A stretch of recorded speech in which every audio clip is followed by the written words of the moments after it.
Мой Бубашенька. Такой мой родной Бубашенька.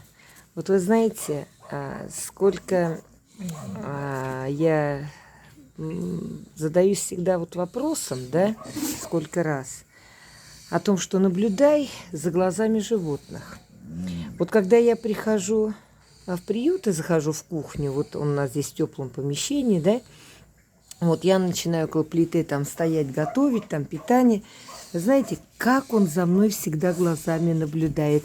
Ну, хватит ему хвостиком-то махать. Как он за мной глазами наблюдает. Да, и он разговаривает, и он ждет. Ему надо же обязательно сказать 2 слова о том, что «Бубочка, сейчас я моего мальчика накормлю. Сейчас я этого мальчика моего золотого накормлю. Сима, ну что ты у меня здесь бегаешь? Вот. Иди, мой золотой». Он такой у меня мальчишка классный. Сейчас мы будем подмываться, умываться. Да, и накормлю, и напою. Ведь ждет меня.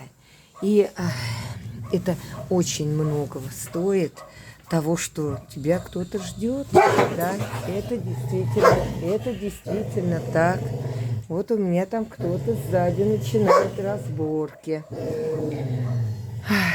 Да, животные. Глазами животных мы много узнаем в этой жизни.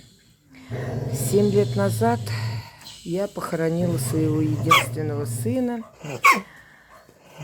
Ну, так получилось. Поэтому они для меня отчасти стали, ну, своего рода тоже детьми, беспомощными детьми, которые действительно зависят от нас. Может быть, для кого-то это прозвучит очень громко и некрасиво, но да, они для меня стали моей частью жизни. Поэтому